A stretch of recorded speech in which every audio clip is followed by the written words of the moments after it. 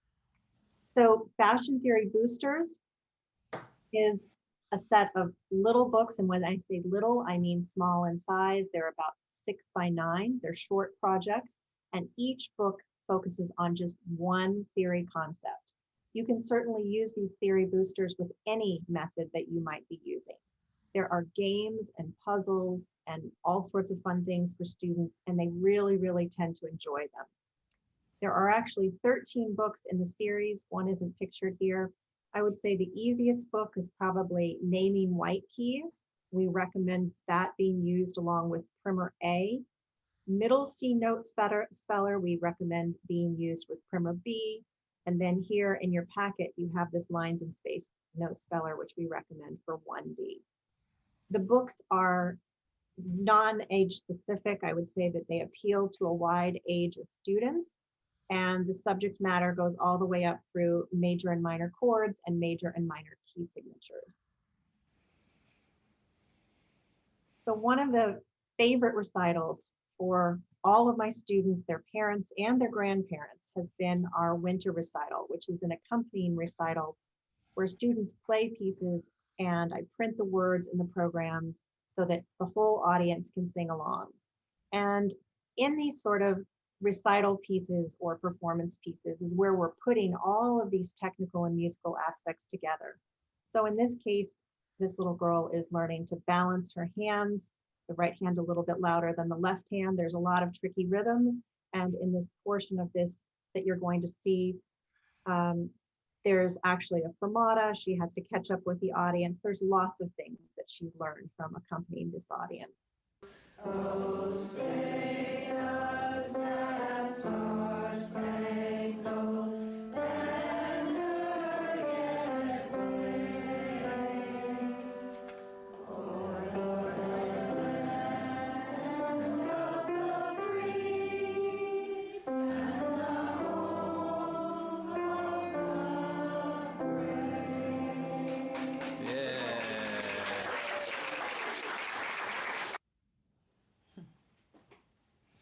And now we'd like you to take out your 2A book, and I'll tell you a little bit about this book. This is basically an introduction to scales and chord progressions. And C, G, and F scales and chords and key signatures are introduced. The primary chords in root position are introduced, and the chord progression of 1, 4, 1, 5, 7, 1 is presented in these three major keys. And then finally, we add a couple of new intervals here. So I want to show you the first song or the first arrangement in this book, page 6 and 7. This is kind of a fun, upbeat piece. It's this arrangement of Eine kleine Nachtmusik. This is an example of one of my Zoom lessons. You can see that the mom had put the computer right up there so she could see me. And one of my favorite things about teaching this little girl during the pandemic was that her brother always sat right next to her and watched her lesson. 1, 2, ready, play.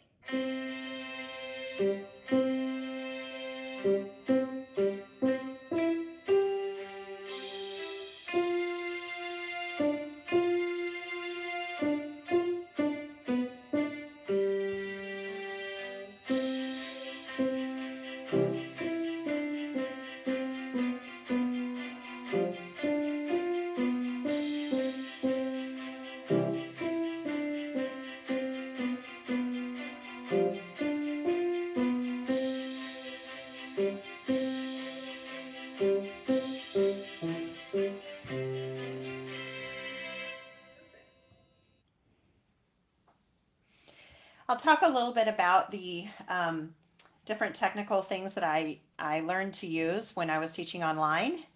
And what I realized was I needed to have this overhead view, and I used this webcam here that you see on a tripod for when I was demonstrating, and that helped a lot for students to be able to see me. And it's kind of it's not exactly overhead, but it's kind of it was over my shoulder. And I also started using this microphone, and I learned that an external microphone is really helpful, really for the sound of the instrument. And I had all of my students purchase microphones so that their pianos sounded good when I was listening to them. And these things just really helped me with teaching online during the pandemic. The technical and musical concepts in level 2A, mainly we're going to start learning how to play a scale and cadences. And we're still working on balance between the hands. We're always working on shaping the lines. All of those things will continue as we move forward. So this is an introduction to scales. It's page 44. Again, I'm going to have the student do the written work first at the lesson, and then we talk about playing the scale. And I want to just say, in this case, the written work is writing the fingering of the scale on a little keyboard in the book, which has been really helpful to our students to visualize the fingering of the. Yeah, and then they can use what they've written to learn how to play their scale.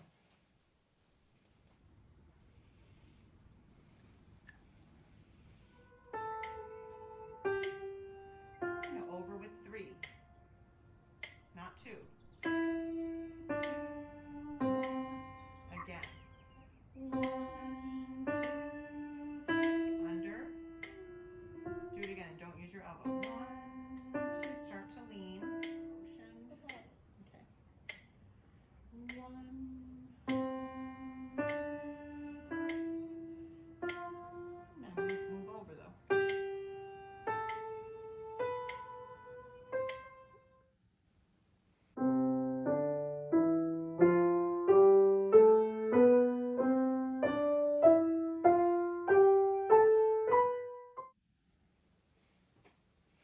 Page 55 is an introduction to the chord progression in G major. And this student of mine really liked practicing it with the IPS, and this was basically the way that he got himself to learn this chord progression. He did it over and over again, and it's kind of a really up-tempo accompaniment, and he liked to try and use his right hand to play the drums, as he put it, and then his left hand to play the piano.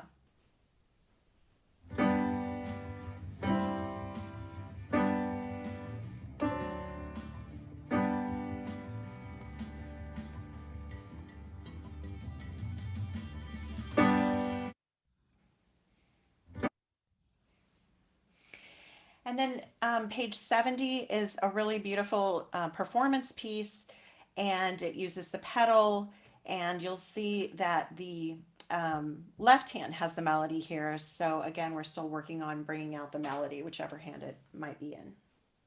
Okay, so we're going to try to bring out the left hand melody and shape it and keep your right hand quiet.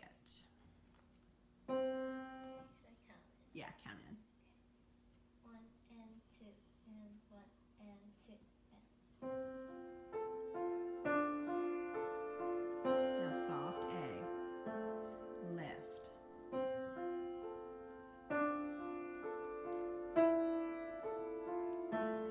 Lift.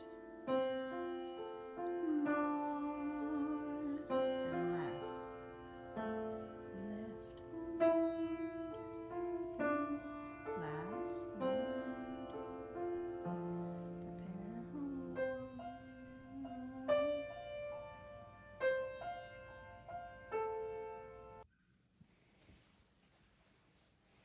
The last student that you heard was one of Lori's transfer students. We want to mention that levels 2A and 2B are really great for transfer students. The thing is that these pieces aren't terribly hard, but they sound more sophisticated and they're more appealing to this age group. So if you have a transfer student who comes to you and really needs some review, you might try one of the levels, these levels with your student. One of the things that I learned during the pandemic was that making a video for my students to practice along with was just a really great practice tool. And so I just simply made videos at different tempos for my students. I started off at a very slow tempo, and I counted aloud with the metronome going so that the student could then play along with my video. And in this case, this is a piece from level 2B, and it's Serenade for Strings. This little girl really wanted to play this piece, but she was not able to play along with the IPS right away. So I recorded it, or I videoed it at a much slower tempo so that she could practice with me in my video, and then she was able to play it again with the IPS. Here is Theme from Serenade for Strings by Tchaikovsky. And I want you to play along with me. 1 and 2 and 3 and 4. 1 and 2 and 4 and 2 and. Did you see how I shifted the weight? Watch my right hand. Are you counting? 1 and 2 and 3 and 4.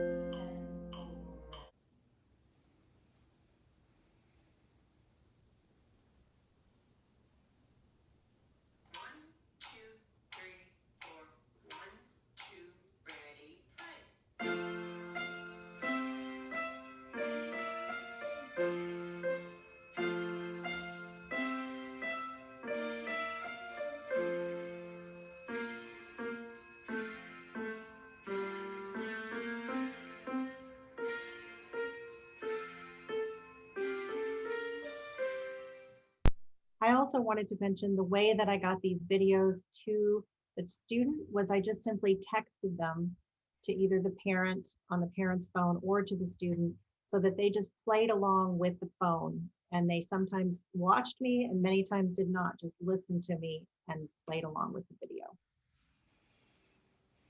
One of the things we're trying to do at every level of teaching piano is trying to get students to practice effectively.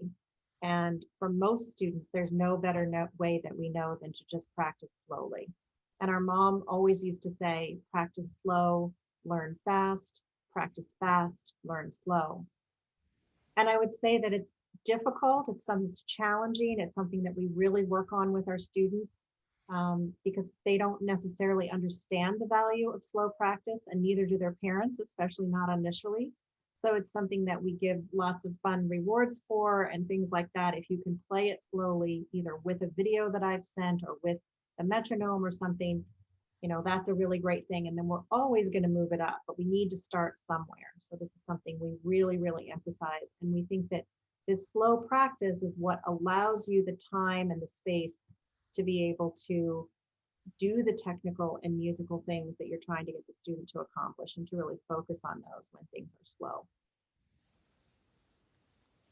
And then another thing I want to mention about the books is that some students, when they're in one level, they get really excited about what's in the next level. And this idea of overlapping levels has been something that's been really fun for them. So in this case, this little student, I think she's in 3A, and I give her 4A to do some other piece in. And this was an assignment for a week. And so she has an easier piece, something that's a little challenging, and that's something that's a lot more challenging in the different level.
We want to mention that we introduced volume 1 of our piano literature series at some point during levels 2A or 2B.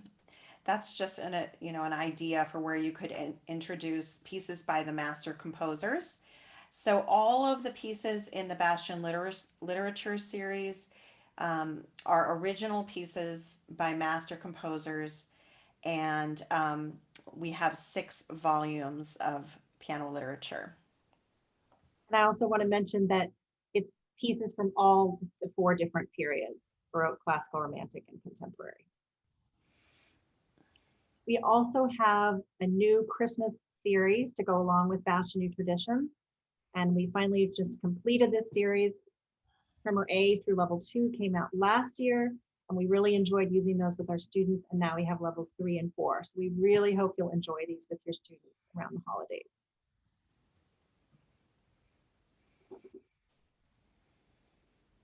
The last thing we're going to do here today is that Lisa's going to perform one of her pieces, Waltz of the Winter Wind. It's from level 2B, and this is one of my favorite pieces. Again, there's just so many beautiful solos in this course, and we're going to end with Lisa performing this piece.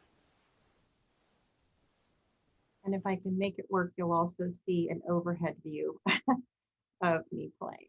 Okay, here we go. There.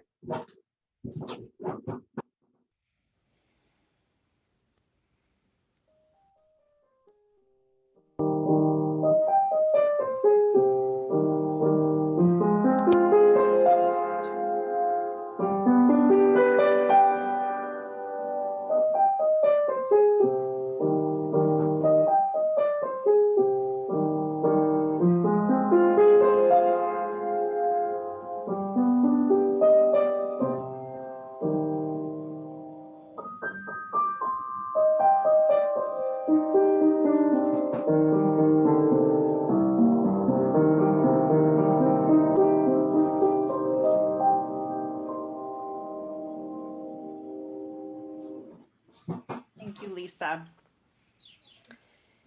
We want to end today with a quote that my mom said at the end of every workshop I ever heard her give. And she would always say, remember to teach each and every student as if he or she were your very best one. And I think about that every day when I'm teaching lessons. It inspires me. And we hope today that you've enjoyed our presentation. And we just wish you all the very best as we start another new year of teaching piano. And now we want to bring Carl back in, and we want to open up for the Q&A. Thank you so much, Lisa and Lori. And thank you everybody for joining us today and for all the good questions that we've been getting in the chat and the Q&A. My apologies for not getting to everyone who's asked a question, but a lot of the ones that pertain to music we want to save and get Lisa and Lori to respond to those. A quick couple notes up top that I noticed have popped up in questions throughout the Q&A and the chat. We are recording the session, and eventually we will either put up a recording of this event or possibly the one that we have tomorrow, and that'll go up on YouTube. We'll be sure to announce that so that if you missed a portion of this or there was connection errors or some kind of audio issues, then that will become available. It'll probably be about 2 weeks before we can edit it and make it into something that we'd prefer to put up. So please stay tuned for that.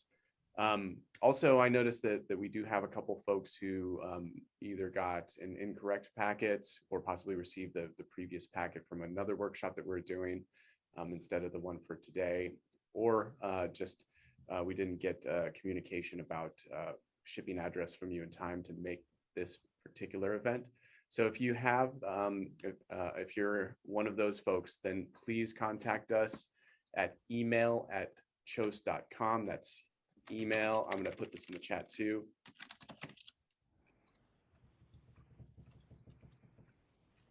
email@kjos.com. So that'll be in the chat here. And please be sure to mention both this workshop, the Bastien Sisters workshop, and include your preferred shipping address if you're one of those folks that still needs a packet. Hopefully we got most of you though. Now that administrative stuff is out of the way, we want to thank you again for joining us. We do have a 50% discount for everybody who has stuck around and gone through this entire event. So the promo code for that is Bastian 2021. And if you'd like to see all the products that are included in that, here is the link in the chat too. I'll put that in a couple times because I know that there is a lot of conversation happening, so we don't want to lose that. But feel free to copy both that promo code Bastian 2021 along with the link to all the products that are available. And please take advantage of that as long as you're in the US. We want to support everybody around the world, but unfortunately shipping costs are so high these days that we can't do it to anything that isn't a US address. All that said, let's jump into some questions. We have a lot today. And I'm going to go from the top. So please be patient with us. We'll get to as many as we can. We do have quite a bit of time. Feel free to stick around and ask questions verbally as well. We're happy to take those questions if you want to raise your hand, but we want to answer some of the ones that were asked during the session here. So let's see. Great to see the Bastians together with all of us, ASU Devils. Sounds like we have some Sun Devils in the audience. So thanks to everybody who's joining from Arizona. Susan Crosser says, the IPS is fabulous. It is a major factor that persuaded me to begin using New Traditions, especially with online lessons. It is wonderful for duet playing, reinforcing steady beat, etc. The app worked well for a few months ago, but recently we're not able to access the app. It just spins. Is this being addressed? What can we do to reinstate the wonderful feature? So I believe I typed an answer in the chat earlier, Ms. Crosser, and I know that we just updated the whole system. So If you're using it on an iPhone or an iPad, then please go to your app store and see if there's an update for it. That should fix everything right away. The same goes for Google Play. If you have that app, then please make sure there's an update available. If you're using it on a computer, I do have to ask you to go to our website, kjos.com/IPS, and I'll type that in here again. You'll need to download the software and then delete the old version, but that should fix everything. There's no extra purchase needed, and you'll be up and running with some new bells and whistles too.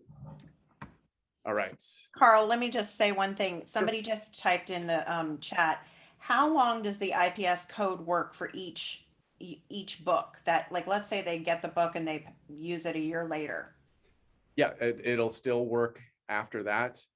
It's really intended for one student or one teacher, but you can access it on 3 different devices or computers. So if you download it on your phone and your computer, you'll still have access on both of those particular machines. So 3 uses, so choose them wisely, but it will work for the life of the product. And certainly if students don't make it through that book in 1 year, they'll have extra time. Christy Davis is asking, how do you teach counting? Do you start with note names like quarter, half note, etc., or do you say 1, 1, 2, etc.? So I would say in primer A, which is where we introduce rhythm for the first time, or if you skip primer A and you're in primer B, we personally like to use note value names to start out with the quarter, half note. But there are so many different ways to count. So if you want to start out with ta, ta, ta, or however you want to start, we suggest using some kind of either the note value or some syllabic type of thing before, you count with numbers. But that's really because sometimes kids confuse numbers with fingering in the very, very beginning. So we don't want to confuse them on that, as well as when they're reading music for the first time. If I don't think a student is ready to count 1, 2, 3, 4, we would count the way I was showing you on one of those pieces, just 2, 2. So incorporating the letters and the rhythm so that they're getting that in the very beginning. I think the most important thing is not really what you say, but just that you say something, and that you really, we hoped to get the point across that we've always got something going, whether it's just our voice or the metronome, or we just try to keep it very, very rhythmic, and we count, a measure ahead of time, and we teach them to do that very early. So just, really strong emphasis on rhythm. We also think one other thing I just wanted to say is rhythm really helps. Counting the rhythm aloud really helps with the memory as well. The little girl who played Windy Night in one of the videos, I said she was playing for one of my video recitals. She actually could not play the piece without counting it out loud, because what ends up happening is she's singing the pitches and it's keeping her continuity going and keeping the sequencing going. Eventually she will be able to, but she's a beginning student. So sometimes that is what keeps the memory going as well. And that wasn't something that I would have ever thought when I first started teaching piano, but after many, many years, I really, really see that over and over. Moving on to a question from Patty Crooks. Do you ever use these books for adult beginning students? I definitely think that you could. Mm-hmm. And that would be when you would decide, do you think the adult beginner needs primer A, which is all the pre-reading, or maybe they can just start right away with primer B and reading on the staff. And that would really depend on their coordination and their rhythm and things like that.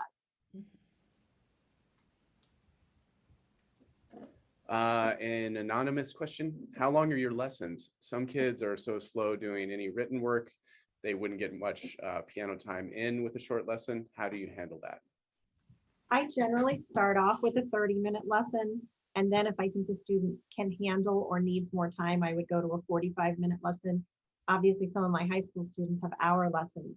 I would say that if you don't have primer A and primer B in front of you, it's hard to picture how short these theory exercises are, but they're very, very, very short. And one of the things that Lori came up with, which I'll try and show you here, is, let's see if I can get this. She simply just has the student, we close the piano lid, we put the book, put the book here and do the written work right here on the piano, and then simply just open the lid and put the book up and play.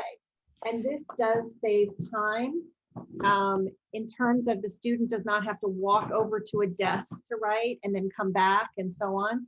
And it also helps keep their focus. So that's been one way to do, especially in the primer levels, the book fits just perfectly on the top of the, on the fall board like that. Yeah. And I think too, for a 5-year-old, I do teach, around 30 minutes, but honestly, during the pandemic, I started extending the amount of time in my lessons. And I've just found that I like to have, 40 minutes, and I don't necessarily always use the full 40 minutes, but I just realize it's so much easier for me to stay on time at this point, whether I was either online or sometimes going back and forth, because my online studio is in this room that I'm using here, and then I would have to go back out if somebody was coming in person. So I actually have been allowing 40 minutes for most students, and longer if they're in high school. All right. Next, we have a question from Angie Olseen. You mentioned 2A and 2B are good for transfer students. What age level would these be geared towards? I think if a student, if you have somebody who's starting as a 5-year-old and they're really practicing a lot, they might get to levels 2A and 2B a lot quicker than, say, a transfer student who comes in. So I could picture using 2A and 2B with, if you have a transfer student who comes in the 5th grade, 6th, 7th, even 8th, because I really wouldn't put a limit on it, because I think that those books do sound more sophisticated. They are teaching scales and cadences and all kinds of things. And I think that they can really work for a wide variety of ages. Lori, what do you think? I think 2A and 2B are great. Let's just say you have a student who comes to meet with you and they're already playing like a Clementi sonatina, or, they have sort of a harder piece memorized, but maybe you want to, I always like to go back and start from a place that's really easy.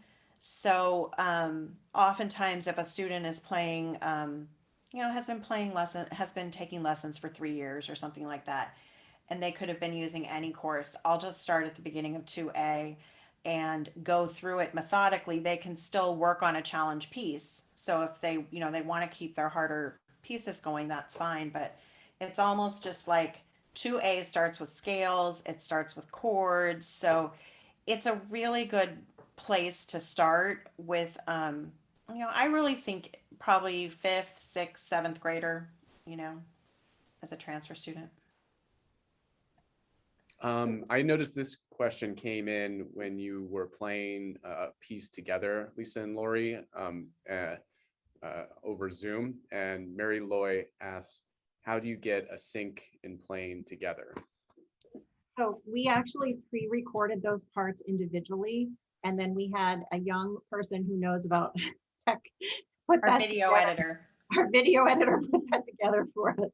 Yeah. So we don't have any secret as to how to play in sync in real time at the moment.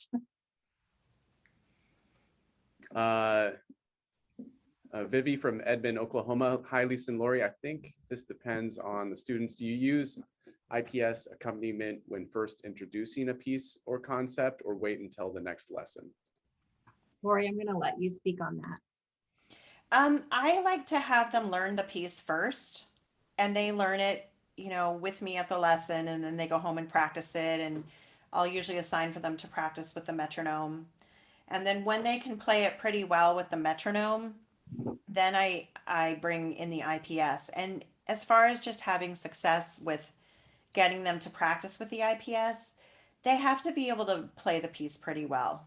So if they're hesitating all over the place and the piece is sort of too hard or they just haven't mastered it yet, they're not going to have fun playing with the IPS.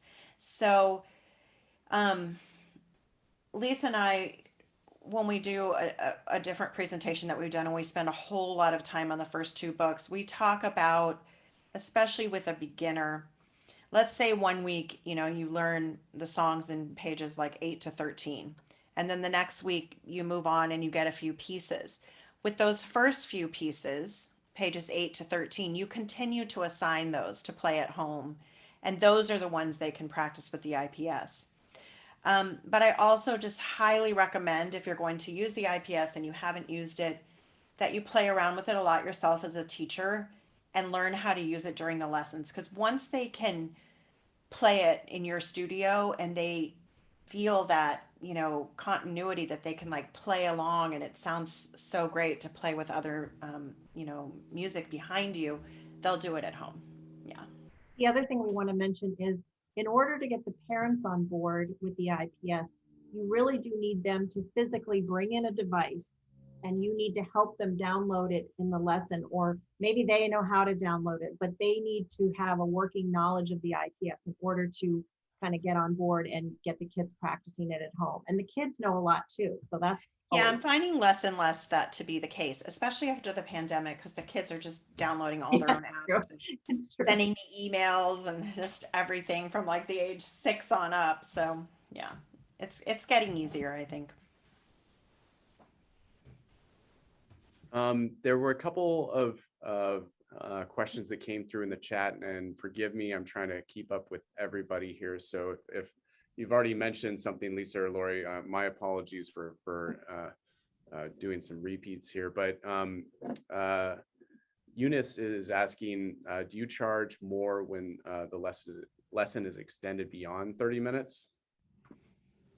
Yeah, so I just increase it if it's 30 minutes, and then I increase it to what it would be for 45 minutes based on the 30-minute price. I just increase it incrementally, if that makes sense. Great. And then Irene is asking, are you still selling the former Bastian books? Are those no longer in print? We are absolutely still selling Bastian Piano Basics, and even prior to that, the Bastian Literature books. So, or sorry, Library. Still waking up here. Back to our Q&A. What level in the series coordinates with Bastian Literature 1? So if you are in level 2A or 2B of Bastien New Traditions, the all-in-one course that you have there, that is about the point where we would think that you could start level 1 of the Bastian Literature series. And that would be a challenge. There would be challenge pieces in there for them. Those would not be exactly on the level of 2A, but that's when we like to start introducing those books. Definitely when the students are in level 2, we always like to have different levels. Like Lisa did that one slide on overlapping levels, and you can overlap your your assignment. So you have like one challenge piece, and the challenge piece could be from the piano literature series. Then you want to have pieces like right at their level. That could be, 1 or 2 pieces from the method book that they're in. And then you want to have sort of easier pieces going as well to improve sight reading, and keeping those 3 levels going in the assignment just really, helps to keep a lot of music going, and also just with note reading. Linda is asking, are the new Christmas books available in Canada? They certainly are.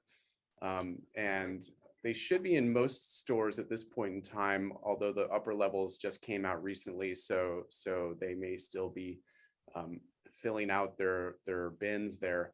So again, this is going to be one that I'd kindly ask you to contact me at email@kjos.com, and I can refer you to either a store in Canada that has those available, or we can work out a direct shipment to you as well.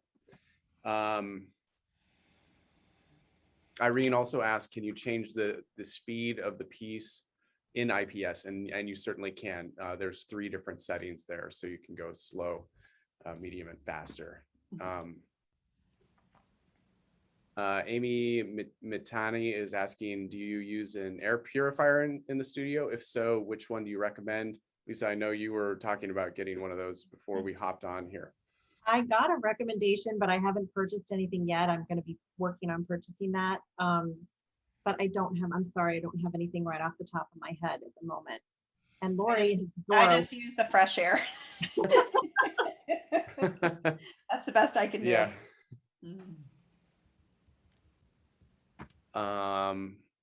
Let's see. It was mentioned in your, so this is from, forgive me for the mispronunciation, but possibly Dolce. It was mentioned in your, that you do a individual lesson and a group lesson. What kind of work do you do at the group lesson each week? we focus on, I was going to start, I mean, you're going to finish. We focus on theory and ear training and rhythm and sight reading and those kinds of things. And I do use the group class also as a performance class, as a rehearsals for recitals and things like that when we get closer to performances. I do have kids of different levels in the group class, and I have high school students helping out with the younger kids, so that I have a lot of one-on-one help that goes on in the group class. Do you think you could show that one slide that we have of just an example of a typical day in group lesson? I'm gonna try. Okay, hold on. I started doing group lessons of all ages and levels, so pretty much all of my students come together for a group lesson on Fridays, and the older kids in my studio are helpers to me, and it's just a really great place for them to start to learn how to work with children. And it keeps the older kids coming to group lesson, and then when we're doing performance class, the older kids continue to perform. I really like this model, and this is just a typical day. This was a few kids sight reading, and you'll see a bunch of little kids just like while sitting on the floor doing their theory boosters, and you'll see another student kind of helping students with flashcards. So we got a lot going on.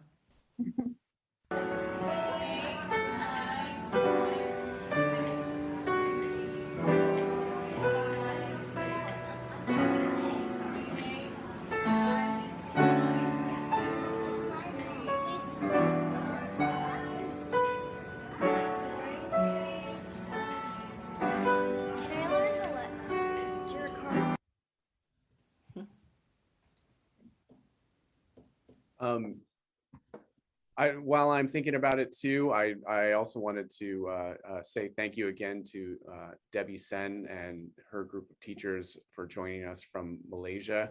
We really appreciate you staying up very late at this point in time, if you're still here. So thank you for joining us, and we look forward to seeing you again at another event. Hopefully we can coordinate times at some point.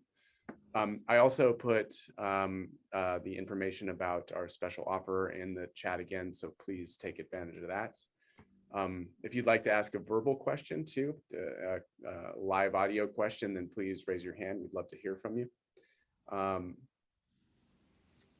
Carol Lichtenauer is asking, can you repost the details of the microphone and webcam you recommended? Mm-hmm. Yep, let me try to do that.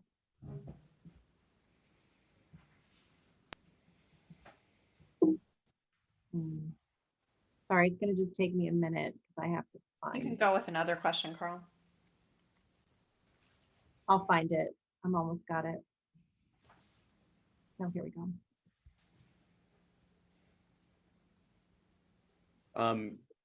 Sandra Coriel is asking, when do you start legato connection between notes? I start that all the way back in primer A, honestly, as soon as possible. And it's not really specified in the course. We do introduce the slur in 1A, almost at the very beginning. So you could wait till then, but typically just as soon as possible, I introduce students to play legato. When the slur is introduced is when it's formally introduced in level 1A. But again, if I have a student who, can play legato pretty easily in the beginning, I'm, really working on that. If they need more time with their hand position, maybe I'm not focused so much on the legato sound or playing legato, and I'm waiting for them to sort of get to that point. But 1A is where it's formally introduced. All right, looks like we have some hands up here. So Jolene, would you like to ask your question? If so, would you unmute? Hi, this is Jolynn Goldade. I'm in Chesapeake, Virginia, and I'm curious about your group lessons. My students tend to be so busy, it's almost difficult for me to ever give them even a master class 2 or 3 times a year. So how do you make that work in your studios, and do you require that? So I don't actually require it, but I do charge the same amount whether they take the group class or not. And that's a real motivator for most parents because they realize they're going to get sort of twice as much. Also, I make it so that not every child is coming to every single group class. Some kids have more difficult or complicated schedules, but they know that there's this, I have a group class on Thursday and I have a group class on Friday, and they know that those 2 classes exist. And, that's been really great. And I also think that, one thing that I might continue, I'm just kind of figuring this out. I really don't know. Online, it was really easy to get these kids to the group class because they didn't have to leave their house. Everyone had a piano. We went into breakout rooms. And like I said, I had the high school helpers. So one of my high school students was setting up the Zoom. She was doing the breakout room. It was so easy in that way.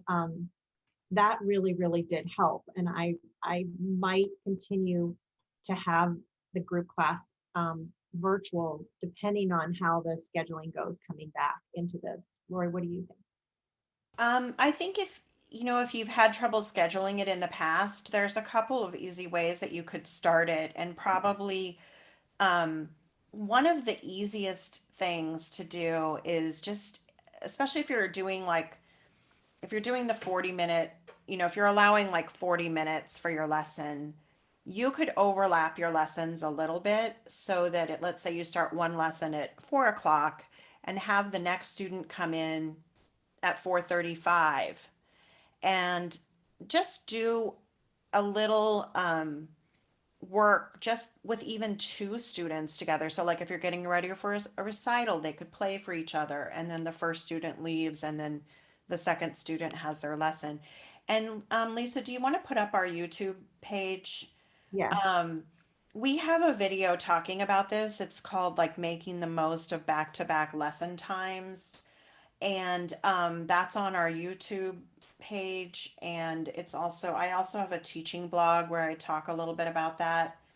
And then if you want to try like a larger group class and you've had trouble scheduling that, like Lisa said, add it in, but don't add a fee. So only make it once a week or something that's not going to take up a lot of extra time for you. Or you could add it in, every other week or once a month, and you could almost make it, it's something that they sort of get as extra. And the easiest thing to do during group lesson is just to have students play for each other, and the people listening can work on theory. I mean, that's just like a really basic thing that we do at every single lesson. But do you have any more specific questions, Jolynn?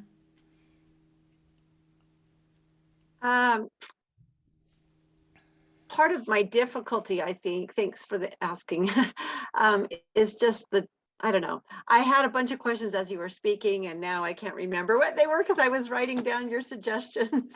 Yeah. I think the easiest thing for scheduling is, so for me, I just found I put it on Friday afternoon. And there's definitely kids who, have a slumber party or whatever. But it's actually a time that everyone can come to, and the high school students don't have homework.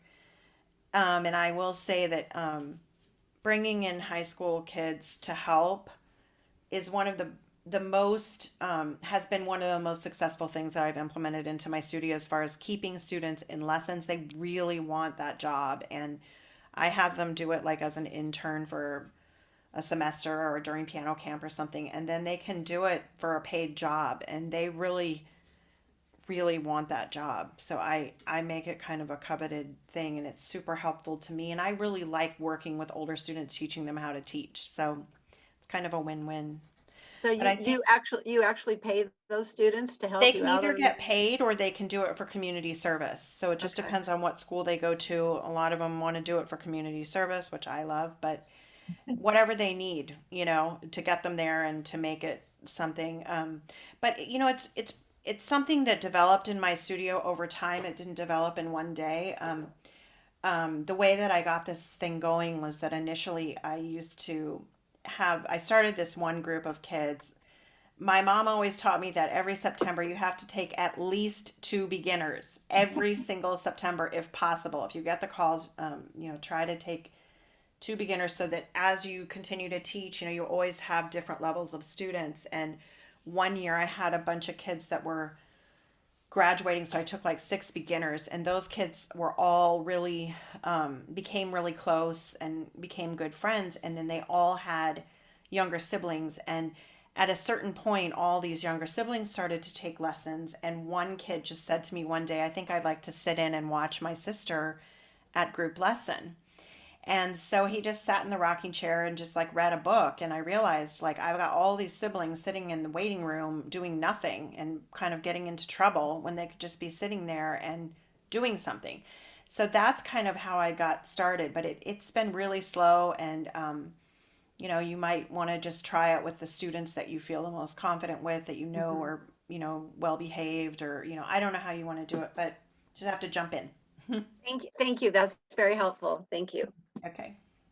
One other thing I wanted to say that's developed out of my older students helping with the group lesson is that I've also told certain students, the parents of certain students, younger students, hey, I think that, Isabella would be a great helper for you at home. And then the parents have hired them to help the kids practice at home. So they're going to their home and helping them practice. Or during the pandemic, we're doing it online, and they were getting paid by the parents. Maybe it was once a week or in some cases twice a week. And it gave these kids like a complete, job on the side, which they loved, in addition to, coming and helping in the group class. So that's another thing that developed from it. Especially they have a purpose now as well. It's a different purpose than telling their sibling what to do. You know what I mean? Exactly. Thank you. Thank you. Try and run through some more Q&A here. Why don't we take this other verbal question here? Shrima has had her hand up for a while. So would you like to ask your question? Please unmute.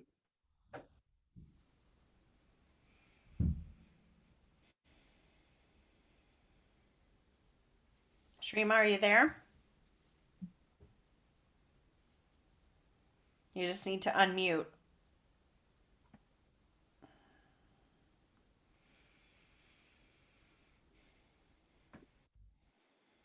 Well, that's okay. We'll try and circle back to you.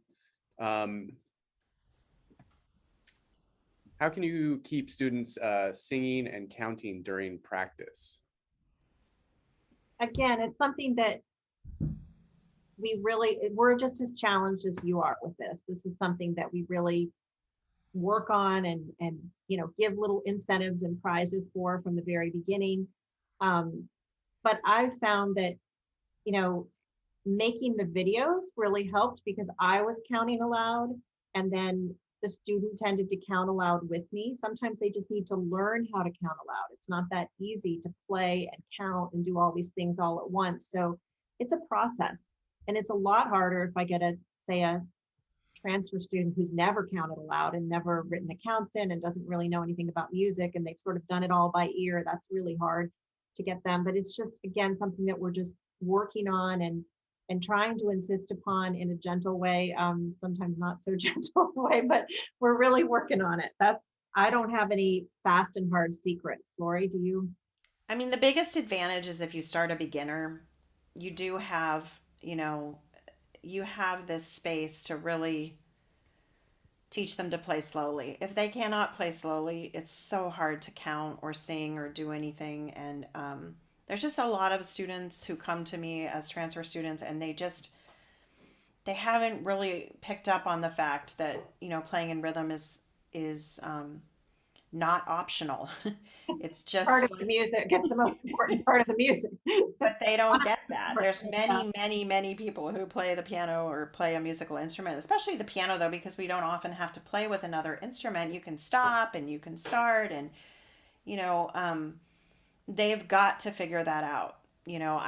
I thought it was really interesting that I had one of my high school students helping he was helping a little boy kind of in the way that Lisa said to do, like they were doing kind of like an extra practice session. And he came in and he was somebody who had never counted out loud. He was, he did have a pretty good sense of rhythm. It was always just a constant challenge to get him to slow down and everything. And he goes, "Oh, we really have to fix this. I mean, do you hear this video? Like he can't even stay with the metronome." And I said, "Yeah, that's really a challenge for him. You've got to get him to slow down, and you've got to be able to count with him." So I think just you just got to do everything you can do at the earlier the better. Another thing that's helped is if you have another touch point during the week with the student. And by that, I mean, enlist the parent to take a video of their child playing the piece at home during a practice section. A, it makes the child practice more because they're excited to do the video for you. B, the parent then understands, okay, well, he's not really counting out loud at home, and that's what he's supposed to be doing. So I just have them text me a video on my phone and I'll write back, okay, the rhythm's not quite right. Can you make this video again, counting out loud? And it's really that communication with the parent and the student over and over again as to how important that is. We have a series of questions here from Julia Atkinson. Two of them are the same, and she's asking if the piano literature books are in the 50% offer. I'm afraid those are not included this time around. They may be in the future, and you're welcome to add them to your order. They're very reasonably priced in general, but those are not on this current promotion. She's also asking how long are your group theory lessons, etc. I think that we've kind of gone over that, but it sounds My group lesson is an hour. okay.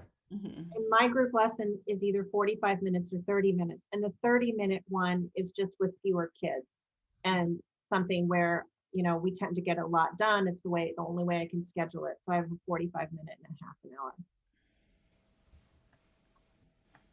I think we've gone over the group lessons. Marion's asking, what do you teach in your group lesson? But it sounds like we've kind of addressed that at this point. Let's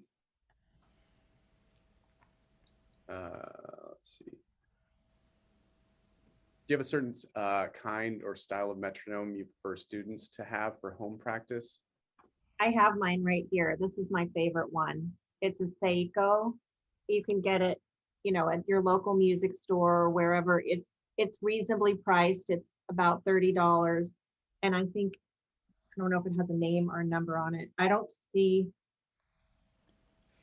We just like the electronic metronomes because they're really easy to use, and I do not. The kids can use a free app on the phone, but I really don't like it. They get text messages and all this stuff in the middle of it, and I just like them to have a regular metronome. Any metronome is fine.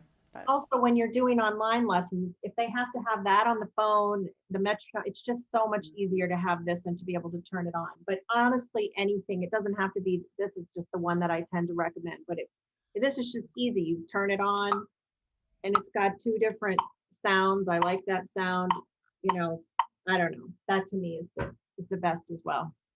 yeah. I know this person, teacher -2, was having some trouble or curious about our Q&A here. So I know she was eager, although I don't see her in the workshop anymore. But to answer her question, Could you give some pointers about a small 7-year-old whose feet won't reach the floor?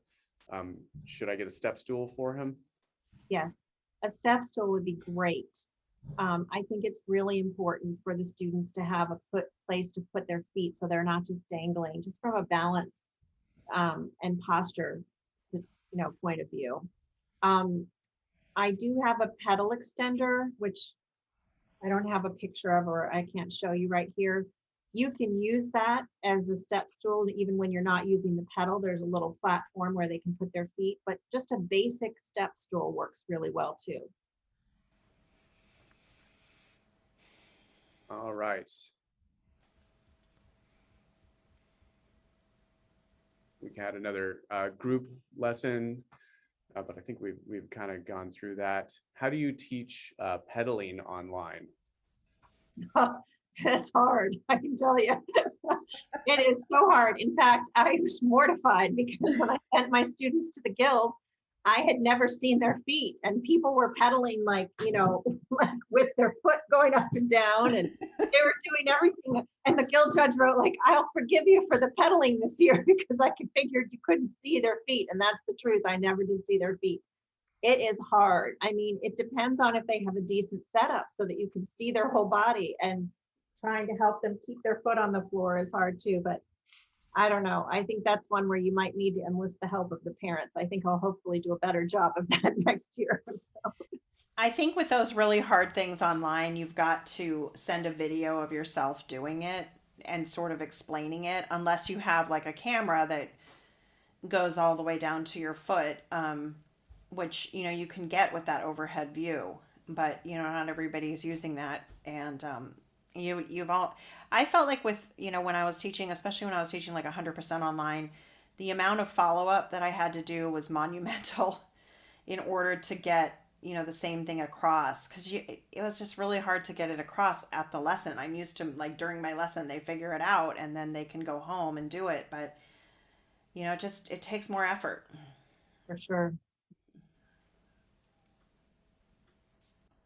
Our good friend Debbie in Malaysia is asking, how do we incorporate a line a day sight reading series?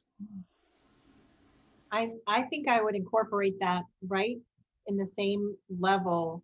So a line a day. So just so you know, the way the books are leveled in comparison to the Bastian Piano Basics are, the primer levels are really very different than the primer level and the basics. So I don't really have a comparison there. But once you get to level 1, everything that's covered in level 1 of the Bastien Piano Basics is covered in levels 1A and 1B of Bastien New Traditions. Everything that's covered in level 2 of the Bastien Piano Basics is covered in 2A and 2B and so on. So I think you could start a line a day at the end of level 1A. And the reason I say that is they need to have all those notes introduced before they can really do the daily note search in the line a day and that kind of thing. So I would wait probably, it'd be a good review for starting at the end of 1A. Or you could wait till the end of 1B as well. Yeah. Mm-hmm. I think that we're winding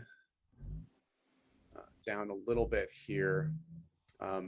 Some of the questions are more comments at this point in time. Sheila is asking, was the older student helper in the family or another helping online? My older students are just whoever my older students are in my studio. So they could be a sibling, but they're not necessarily a sibling. Yeah, it's just any older students that you have that you feel are, good leaders that, want this type of job.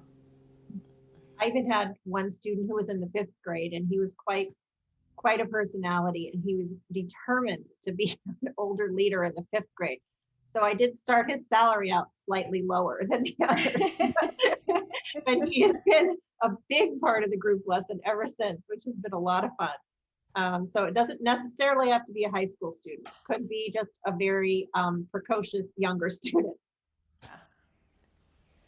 I noticed that our teacher who had a verbal question rejoined as Nancy Chiodo, If you'd like to ask your question live on air here, please raise your hand again and we'll promote you up. I know that sounds like you had a little connectivity problem and we are trying to get to questions as quickly as we can. And there we go. All right. Please ask your question and unmute. Can you hear me? Yes. Yes. Hi. Hi. Oh. Despite technical difficulties, I made it back. I'm in Oregon, and I have, well, I'll be starting with two beginners. One is 7 and one is 11. I asked the question about the step stool for the little guy. But the other thing I was wondering is I ordered, well, I received the two, one of them is primer A and the other just says primer level. And I believe they're way older editions. So I don't know if I should return these and get the ones that you're showing now, the updated ones. You know, Nancy, I think that I wrote to you either in the chat or on the You Q&A, did. but if you would just send us your preferred shipping address and mention this workshop, then we'll get you the correct books. I'm not sure what happened there, but we will certainly get those corrected. Well, the books, I ordered them on Amazon. Oh, well, then you'll need to contact Amazon to. Yeah, I have no problem with the logistics of doing that. I just wondered if I should still use these. Oh, okay. So, I mean, look through why don't you get a set of the Bastien New Traditions, the Primer A and Primer B. If you don't already have a set, you could then compare them and see once you've met with the students and see, you know, the Bastian piano basics do move at a slightly faster clip. In Primer A, or I mean, just in Primer, the pink Primer, you'll notice that the level is higher. So depending on the students, maybe you want to start the 7-year-old in Bastien New Traditions, the one that we showed you today. And then maybe you want to start the older student in Bastien Piano Basics, just to keep them in 2 separate courses, something like that. Oh, okay, that makes sense. So the ones I have here, like I was telling Carl, one of them is in landscape orientation, so that is way older. Are these no longer being published? No, they're definitely being published. All of our materials dating back to 1963, with very few exceptions, are still being published. But in this case, the ones that you got, do they say the Bastien Piano Basics in the corner? On the cover? Yes. Even with my glasses, I can't. Okay. You mean the top right? But yeah, Yes. or do they have building blocks on them? Yes, they have building blocks. Okay, so those are the Bastien Piano Basics, and those are still sold all over the world. You know, they're very current and everything. It's just a matter of, this is our newer course. It goes a little bit slower, so you might want to check out the primer levels of New Traditions, the one that we went over today, to see the different level. I definitely will do that, but in the meantime, the first lesson is this Saturday, and I told the father to go ahead and order these two. Okay. Oh, yeah. Yeah, that's should coming be up able quick. You'll probably be able to use those. It should be fine. Pardon me? I'm sorry, what, Lori? You should be able to use the ones that you have there. And then if you want to take advantage of this 50% discount, you can just order the newer ones. And if you like those better, you could always switch them out. Well, that makes sense, but I mean, I'm more concerned about him, the father, because he has to order 2 sets. Mm-hmm. Yeah. If he's already ordered them, you'll probably have to use what he ordered. Mm-hmm. Well, it probably isn't a big deal. Yeah, it should be fine. They work. Well, thank you so much. Thank you, Nancy. Thank you for your question. Wish me luck. Good luck. All right. I think that we are winding down here. We really appreciate everybody joining us today. Thank you again to Debbie Sen and all the teachers who joined us from Malaysia. Please get a good night's rest. Thank you everybody else for joining us as well. I'll post the promotion details in the chat one more time. So if you haven't gotten those down, then now's the last chance. If you click on that link, it'll take you right to the promo page. And again, Bastian 2021 is the promo code. Make sure you hit apply to get that discount before you check out. Thank you again to everybody. Oh, and I'll mention too, if you'd like to join us for a repeat workshop tomorrow, that's available. Just go back through your email. And then we also have some Key Snell workshops later this month. So stay tuned for that in your email inbox as well. Thank you so much for joining us. Thank you so much. Have a wonderful Thank year. you.